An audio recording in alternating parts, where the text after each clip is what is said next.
Hey Svitlana, Hello, Arne. very happy to see you. You have been so massively busy and put in so much work, and you're still here to do some smart moves with us. I'm very grateful. What are we talking about today, Svitlana? Um, yeah, I'm happy to be back. In today's lesson, I wanted to show some brilliancies from the current World Rapid Chess Championship, Excellent. which is taking place in Kazakhstan right now. And as you know, all the top players are playing. And in these faster time controls, I feel like anybody can blunder, and that often leads to some of the most beautiful tactics. So True. today we'll look at a couple of the most memorable games, and we will solve the tactics together. That means also you at home, if you haven't seen them already, which you probably have because that's a nice time to do in between the Christmas and New Year. But if not, well, let's take a look at some tactics, try to solve them in your own time. Of course, all those tactics are in the article on the ChessBase news site. The link is below this video if you're here on YouTube. Thanks for tuning in. Let's go. Mhm. So, wow, that's a great tactic. I think e4 is very strong.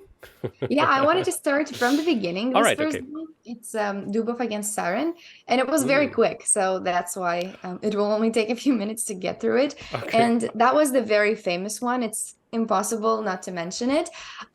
So this tactic was everywhere. So I'm sure you know the end of it, but the beginning we can still see how it got there. Okay. So it started with the Queen's Gambit accepted. These are all very typical lines where both players are doing their normal plans. So it begins with just development, and at this point there are many options, and Dubov chose an interesting one, which is a4, the immediate breakthrough on the side. So of course he could have taken this pawn, but he decided that he can wait with it and take it a bit later, and he's not really scared of being down a pawn here because if, let's say, black continues to do this, he can take all of these pawns and keep developing his pieces. So sacrificing a pawn here isn't really dangerous for white, and this is why they can do this breakthrough with a4. And this led to the very interesting rook placement that will now be a really good piece on the fourth rank. So because of this a4 move, now the rook is in the game, joining from d4, and that's how it joined the battle. Is this game Crazy. looking familiar? Have you seen it before? I it really seemed to have not crossed my radar. I was also very busy Wow. in the last couple Yeah. of days. But the funny part is that I think I remember the first 6, 7 moves, and the rest is Wow. like unclear yet. Oh wow, Hmm. the rook is very active. Yeah, the rook is starting to get active, and soon black will castle, and we will have the tactic coming up. Would you So have castled as black in this direction? I mean, look at all the. There's the rook on this side, yeah, even going like, listen, don't castle. It's gonna hurt. I I agree that it's not looking that safe, but to be honest, like you cannot castle on the other side either because it's way too open. True. Too many pawns have been exchanged, and I think black was just thinking that they have to castle eventually, right, to make the other rook join. And as long as there's no immediate mate there, which for now there isn't, True. as long as there's no mate, it's a move that he has to do sooner or later. Okay, gotcha. So but definitely white is more preferable. All the pieces are active. These two bishops are looking really strong, and that's actually what led to the win in just a few moves. In just 2 moves, the game ended. So black played g6 to defend against one of these bishop's attacks. Probably there was also like maybe a bit more preferable is to defend with h6. It still looks dangerous because all these pieces are attacking, but maybe something like this could have happened, and so far nothing is too dangerous. But black played g6, and now after knight g5, white goes, which is the best move. Um, Black plays knight d5, and this is where I'm going to want you to solve the tactic. If you haven't seen this game before, please go ahead and try to Well, guess the move. I, I, white. I've But if co- you have seen it before, I'm sure that it was hard to forget. I seem to live under a rock in the last couple of days, but I really didn't see this fulminant tactic, it Then try seems. it out. It's just one move after which black resigned because there's inevitable mate. I see it already. Yeah. Absolutely beautiful. Yeah, yeah, I see it. I mean, it's quite easy to spot, I think. For you at home, Mhm. if you haven't seen it, like me, if you're one of the one or two people from the 400 From people the rock. watching, yes. Yeah. But it's Queen H5, right? Exactly. Beautiful. And that is a famous tactic and it's a very Wow. nice one. So the point is that after we take the queen, there is bishop h7 mate. And there is nothing else to do with the queen because it will deliver checkmate on h7. How So beautiful. yeah. And So that happened just recently. Unbelievable. Yeah. yeah, and Thank you, chess. it was everywhere. So that's the one I wanted to start with, but let's go to the next game so Yeah. that But no wonder it was everywhere, of course. I mean, yeah. yeah, makes absolute sense. So let's go to this one. This one was a bit longer. And Can I ask? This is ChessBase yeah. 17 right now, is it? Yes, it Yeah, is. yeah, yeah. I'm sorry. I immediately it's like this one or 0.8 seconds quicker, but Yeah. it's just so noticeable. It's funny. Yeah. Yeah, for Anyway, sure. I like it so much so far. So this one was Carlsen against Mahsoudlu. So um, this one was, I think, a masterpiece in learning how to defeat the Sicilian rouser. So we'll also go through it from the start. nice. Um, yeah, uh, I'll try to explain a bit about the opening. Mhm. So this is called the Sicilian rouser. So it's if I had to compare it to one of the other Sicilians, probably the most similar to the Najdorf, but not quite, because the pawn is still not on a6, although it often goes to a6. But here, the knight is committed here, and unlike in the Najdorf, where the knight often goes through d7, the knight is already committed, and here the game is slightly different. Mhm. So the most ambitious lines for white are the ones with long castling, and that's what Magnus chooses to do here. And Proper. as I said, I think this is like it can be a model game on how to play against the Sicilian rouser. Yeah, the Sicilian. I mean, one of the next couple of moves is going to be Bishop E7 and Bishop D7, right? It's so Exactly. tight. I would be Yeah. feel so bad as black, but that's just me. Of course, it's playable, Mhm. I guess. But yeah, Yeah. Yeah, you're right. So bishop d7 and bishop e7 are some of the next moves, often also black exchanges in the center.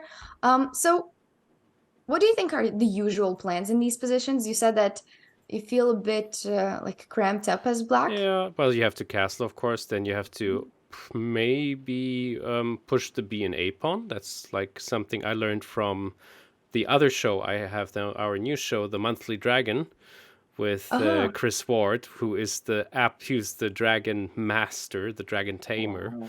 more or less. And Yeah. that's like a little part of it, pushing the pawns forward. The C file is already open, so maybe the rook can go there. Yeah. And then Yeah, try to be quicker than white, who will probably also push the pawns. exactly. You're making a really good point. It's often like a race. So in these Mm. Sicilian positions, there's attacks on the opposite side of the board because white just castled long and black normally castles short. And that's what makes these attacks on the opposite sides of the board usually how this middle game goes. It often happens in all types of the Mhm. Sicilians. So that's exactly what happens is as black, you should try to develop the attack on the queen side the fastest you can, and the same thing as white. But white also sometimes, actually both colors can sometimes do a breakthrough in the center. So whenever it's like advantageous for you, you could also try to play in the center instead of on the king. Um, depending on which breakthroughs are available. So this is exactly how both players are continuing, is that black started their advance and white started the advance as well. The one thing for black is that they often try to delay their castling a bit because maybe the pawns will just get so far that his king is going to be even safer in the center than it will be on the other when it's castled. But still, often the castle still happens. And now the bishop retreats to e3, and the point is just to make space for the pawns. Rook c8. Now there's one really creative way of defending c2. Do you know which move I'm talking about? Unfortunately, I do. Yeah. Because I've Why? seen this game. No, because no, I've seen this. I think it was the last round even, right? It was the very, very last round as far as I 13. remember, yeah. This was probably this was decisive for the standings, right? And I came too late to an appointment because I had to watch this final game. Well, it was worth it, I think. So what you would probably do is put the rook to h2. But as far as I understand, there's even a better move. For sure, yeah. So rook h2 is what was the better move? A bishop to a6. Yeah, exactly. So that's this was the move that was already giving white a big advantage. I think it's really hard to make it, right? Super hard. You don't even want to consider giving up that pawn. But here it was actually possible because the rook doesn't have too many spaces to go. Like wherever it goes, it will often get like harassed, and then some rook c1 is going to be possible eventually. So, well, maybe take here first and then rook c1. Something like this. The rook could also go to other places. Of course, it doesn't have to lose itself on c8, but wherever it goes, it's still not looking good for black. So either they lose that rook or it's also so difficult because you just don't learn that it's like not in the program of like moves where you might where it feels like losing but you are actually winning or something. That's like it's rare. That's true. But rook h2 was still a good one. I think that's a good idea to remember for the Sicilian in general. We see it so much in the Sicilian because that's the best way to activate this rook, is that now it can join here. It defends everything well, and I really like these moves. It just makes like doubling easier later on as well. So I really like these moves like rook h2 because I think they're have a lot of purposes. And now black tries to make a breakthrough in the center, making use of the fact that this knight on g3 is not defended, and very typical reaction to it is e5. So now black decided to play it a bit tricky and played castling. So I think you've seen this game, right? But have you seen the analysis part of it, or can I ask you some? Not all of it. Ask me.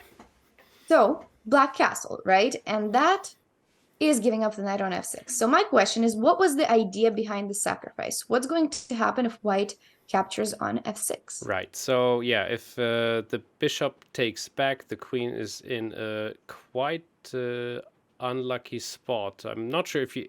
Yeah. You have to take it, and wherever the queen goes, those two pawns will push forward, and I think this is huge trouble for white. Not huge, also but this trouble. knight, right? No, that I didn't even see. My goodness, what the heck? Yeah, you're right. It's just hanging. Yeah. So you're right that taking with a bishop is better than, taking this knight right away, because here, unfortunately, black is losing too much material. So this is correct. Now, wherever the queen goes, queen g3, and black is even, I think, taking over the initiative and is better. But white has a counter move, which is, I don't know if anybody saw it, but bishop f4. Exactly. But then black has a counter move.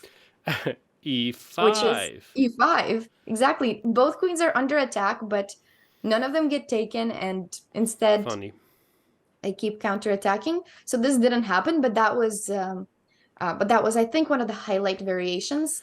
And now white has yet another counter move. I am not going to make you guess it because I think it's just crazy, but I mean, if you want, you can.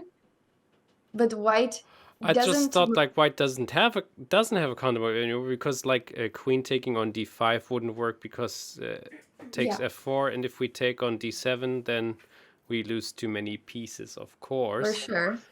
But okay, there's another crazy counter move. That is interesting. It is crazy, yeah. The thing is, they don't move the queen. because Oh, of if course. you take it, like we'll take it back. But it really is So is it g5 or? no, it's knight h5, which you would never think of in a million years, right? So that's probably why Magnus didn't even go for this variation, because this spotting this knight h5 and then calculating everything that comes after Eh, is just too much for a rapid game. I'm stunned. But so the point is, if this bishop gets taken, then this is looking good. And Oh, we're not okay. down a piece. Remember, we were actually up a piece because we took that piece on it on f6. So Yes. this is good. Now the other variation to calculate is, of course, what happens if the queen gets taken. And the answer is just that we get a slightly better endgame. All of this Okay. just for a slight edge in the endgame, but still a fair point. So Very white would be crazy. better because bad pawn structure. Uh-huh. And that was the point of knight h5. And Funny. yeah, if black does nothing new, then we can just take that bishop, ruin the king pawn structure a bit, and then just make some calm moves and not worry if our queen or our bishop get taken. So something Funny. like this. So that was the idea behind this sacrifice, where both players had a lot of counterplays. I don't know if they all saw it or if they all just decided to stay away from this complex variations, but the game itself was not any less beautiful. So instead, they just kept improving pieces. And so far, whose attack seems faster to you? Well, that's a good question. I don't see a clear favorite at the moment. Mm-hmm. Yeah, Um, nobody's checkmating just yet. yeah, but no, I don't know. I wouldn't know. I mean, yeah, probably white has a little bit more of an edge because they're directly pointing there, and also because the white is protecting too good, it seems. Exactly. Yeah. So I think you made a good point that white has a bit more protective power here, as opposed to black's heavy pieces are all focused on the opponent's king, Yeah. and that makes it have a lot less defenders. Still, of course, it's not over, and an attack needs to be led until the end. So now the way to continue is g5. So that was the best way. It doesn't look like there should be a big difference between h5 and g5, but usually a good tip for when you're pushing pawns is to push the ones like basically the ones that can attack more, and in this case it is g5, so that you can later have g6 ideas, because whenever you're pushing the side pawns, it can easily get blocked like this. Yeah. And So annoying. or in this case, it can even I get hate blocked it. faster. So whenever you're pushing, this one is usually better because when it gets there, it attacks both pawns at the same time. Yeah. So that's how you would do it. And he continues the attack in the best way. After a couple of trades, I want you to find the final tactic. Yes, Once it's again. bishop takes h7. Yeah, you're so quick. Well, I knew that one, I think. Yeah, but Yeah, there's also I would have yeah, quickly played it without even knowing it probably. for sure. This one. There's also another one. So if you Oh. guess that one, g6, also pretty good. Okay. Maybe a bit slower, but is also along the lines of the correct idea. So the game ends with bishop takes and then g6, and other things like queen f7, they would win as well, but maybe just this was the clearest way. That's very And clear. ends with h6. So especially for Sicilian players, there was a lot to learn from this game, and it was a good example for opposite side attacks. And now I have one more example, which I think we have time for. Absolutely, yes. And it was probably the most complex one. Okay. And it was also one of the famous games that I think it was talked about a lot. It was Magnus against Nodirbek Abdusattorov. Have you heard that one? Well, I know that Magnus won this and that it was a cool game, but I missed that one. I was Yeah. busy at that point. I think it was a big rivalry because Nodirbek is previous year's champion. Yeah. And It was for sure a big game, and it became, I think, one of the highlights of the whole event. Hmm. And here's the reason why. You'll see why, because it was very unusual. Okay. It's first of all, it started with a move b3, which is already not something we see too often, right? That is absolutely crazy, yes. So do you know what this opening is called? Yes. Has to be Larsen, right? No? It's, well, Oh ChessBase no. shows me Nimzowitsch Larsen. Nimzowitsch Larsen, yes. So I think Mm. Larsen is B3, Nimzowitsch Larsen. Correct me if I'm Yeah, wrong, you know it, who is watching, but I think, yeah, Larsen or Nimzowitsch. I didn't even know it until this game. It's I didn't know this opening. it's the stronger you are as a chess player, the more often you play those fianchetto moves at the very, very beginning in Blitz, Bullet, or Rapid games. Funnily enough, Yeah, I've it's seen because you it. want to avoid the theory that your Yeah, opponents might like remember a bit better than you, and you want to just make everything decided by the strength of your play. it's a Often, favorite move by Hikaru quite often in Blitz really. games, and Magnus Carlsen also played it quite often. I saw Magnus start a lot of games with Yeah, B3 in this rapid tournament. So usually I would think, yeah, it's something with colors reversed. So like it's the same as playing B6, E6 for yeah, black. But of course it has ideas of its own. So this game continued with these moves. Well, bishop d6 is a bit strange, at least from the first glance, but it is one of the probably top three moves in these positions. hmm, And the point of bishop d6 is that white, well, is probably trying to play something like d4 in these positions, and then once that happens, now this bishop has gained power, and now it seems like a sensible place for the bishop to go. So this is why probably white just changes plans a bit and doesn't go for d4 anymore, and instead goes for c4. I And really now this think is, that's not a theory anymore after C4. I think it's very special now. yeah, it's looking like English, but a bit of a different English. Yeah, true. Yeah, and the bishop didn't go this way either, so yeah, it's not exactly the English. So it's nice that all the unique positions, and I'm glad that top players sometimes deviate from their 30 moves of theory, and start playing a bit like a lot of creative lines Yeah, lately, yeah. especially in these rapids. So far, we only see the developing moves where both sides are just trying to come to a setup that they know or that they've seen before, and this is where the interesting part of the game starts. Here at this bishop g6. So try to guess the next move played by Magnus. I would have never Hmm. guessed it, but maybe you will. Okay, okay, let's see. I don't know it, so let us That's good. see. If I would be Magnus, what would I play? Well, is this you're pointing out this very move because it is something special, right? It is something special. Hmm. Yeah. Hmm. Hmm. I would have never guessed it. Okay. Is it knight h4 maybe? No, No. it's not Okay. knight h4. Then I'll take the move I thought about very in the very beginning, which is also weird. It's queen c4. No, it's Queen not that. c4 is not weird, yeah, but it's not that. Huh. Okay, one last try. Yeah. It's going to be. I know it's going to be. It's going to be b4. Super close, Oh, g4. oh no! Oh no! G4, super close. Arnie, this Well, was such a good guess, but it is G4. It's complete on the other yeah, side, and it has nothing to do with the.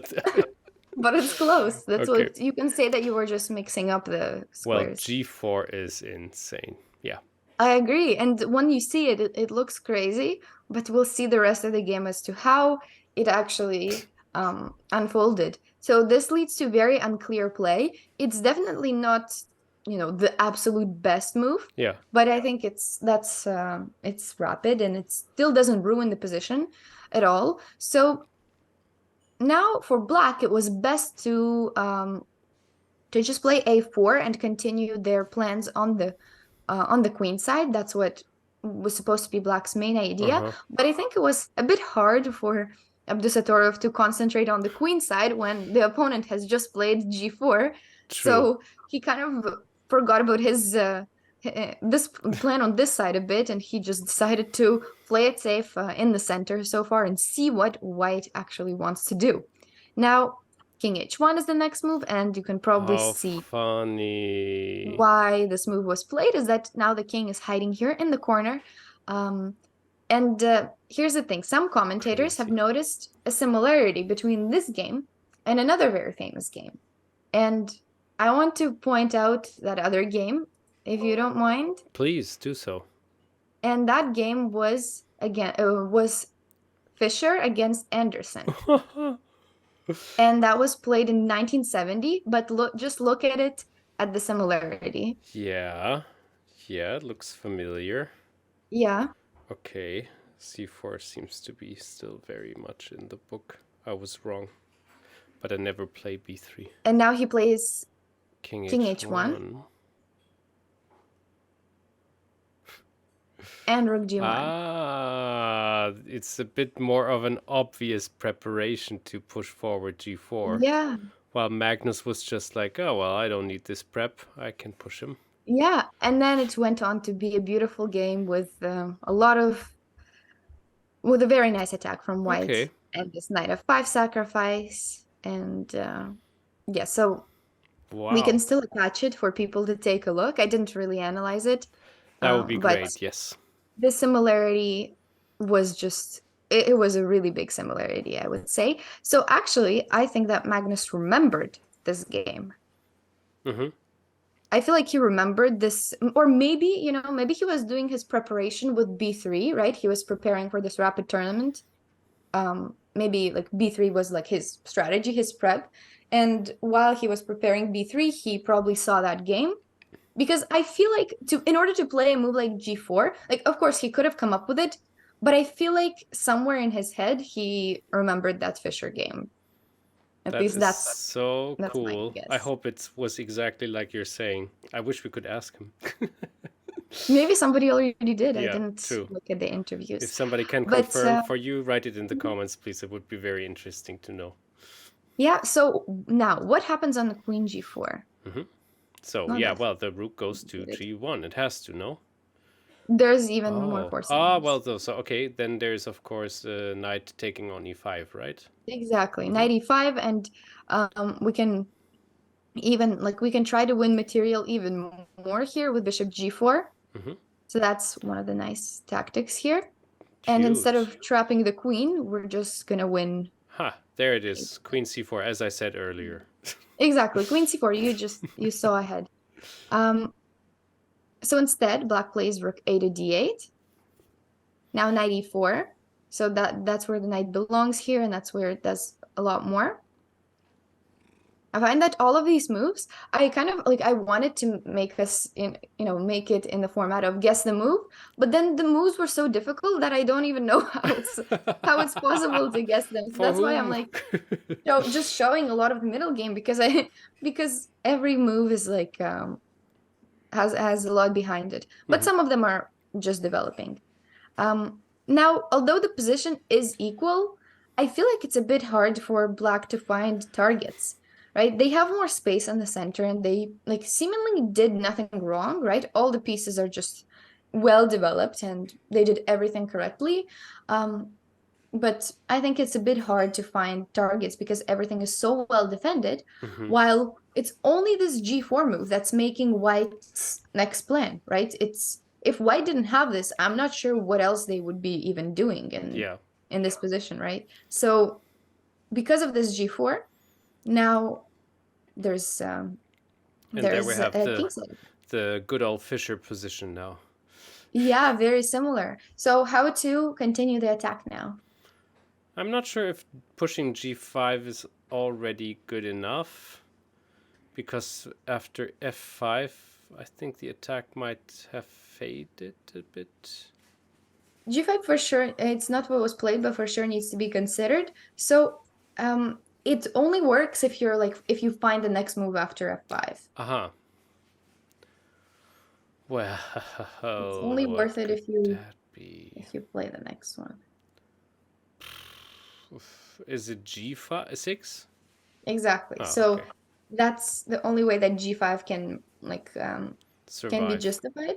Yeah. So and that after the point of G6 was also to open up this G5 square for the knight, where it will stand nicely and just continue the attack, something like this. Okay. But yeah, position is still not clear.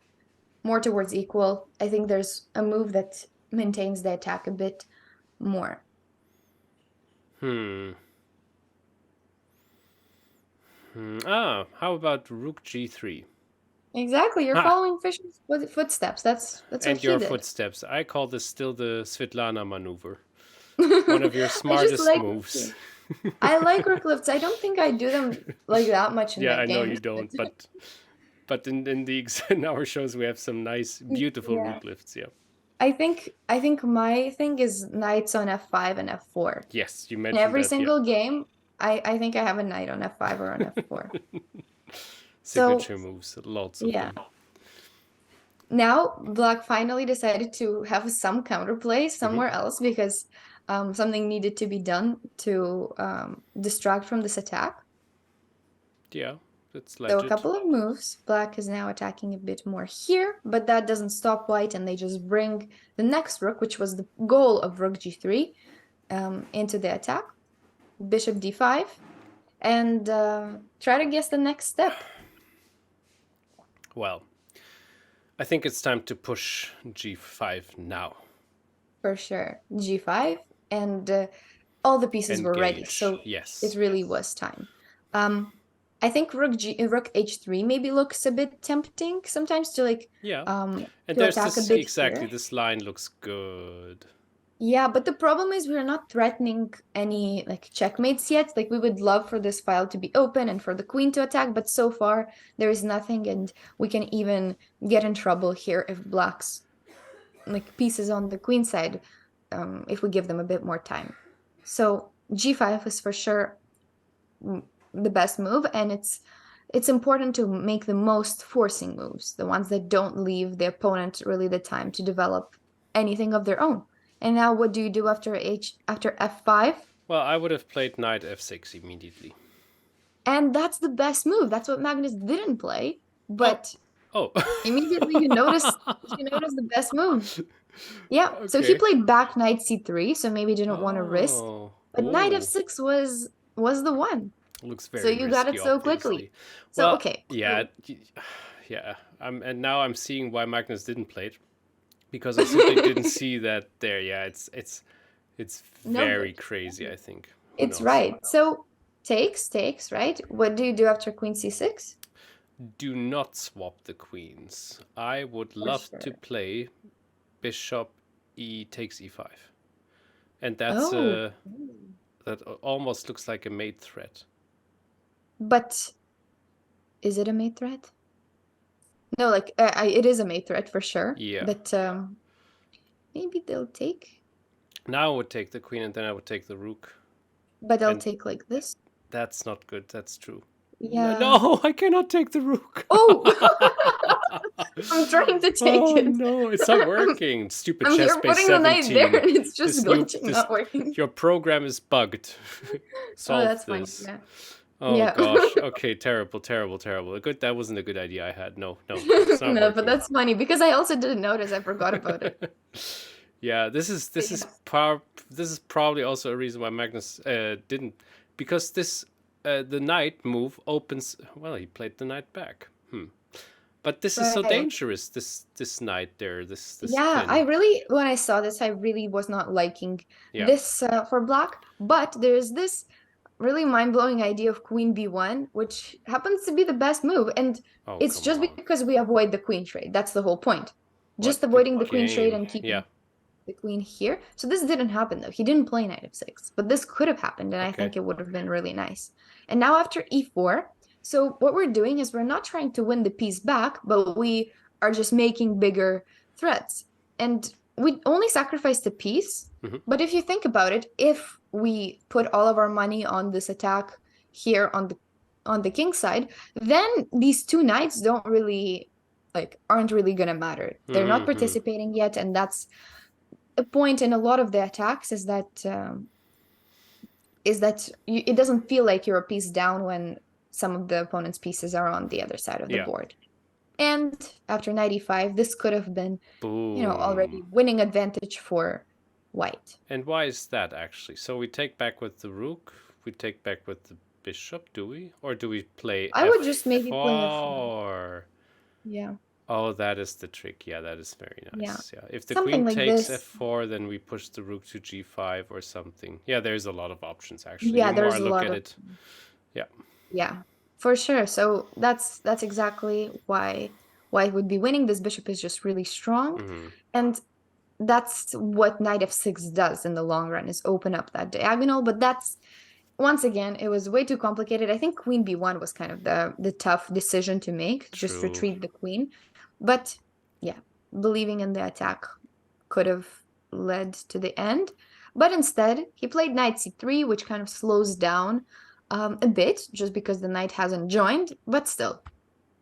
So, a couple moves fast forwarded, still, you see he wants to do something on this diagonal and wants to attack e5. And yeah, maybe now you can try to guess what the next step was for white. Something we've been preparing for a while. Yeah, so how about we play rook to h3 now?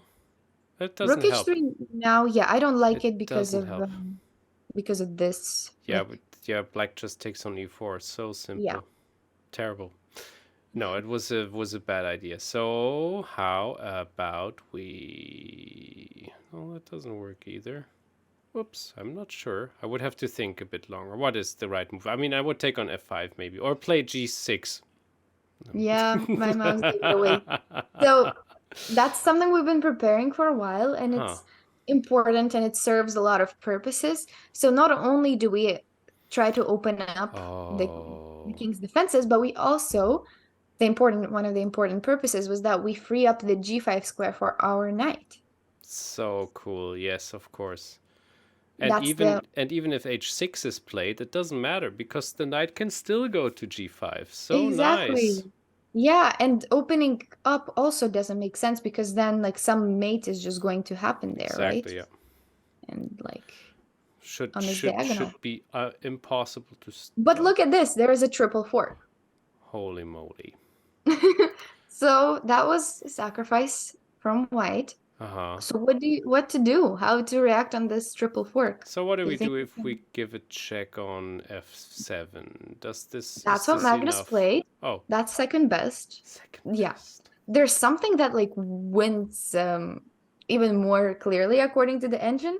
I think knight f7 is the human move, but there is a move that you've suggested earlier that's like even better.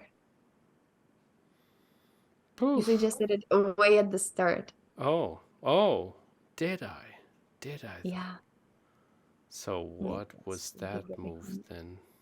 But knight f7 is still part of the idea always, but there's just something to amplify knight f7.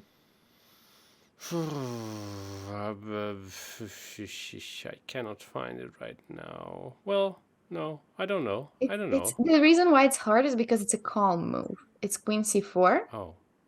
And you're threatening like mate, right? You're threatening the, well, kind of, I don't know if it's a smothered mate still, but it's... Yeah. It's a similar idea. You're threatening the knight of 7, and you just give up that rook because the threat is too strong.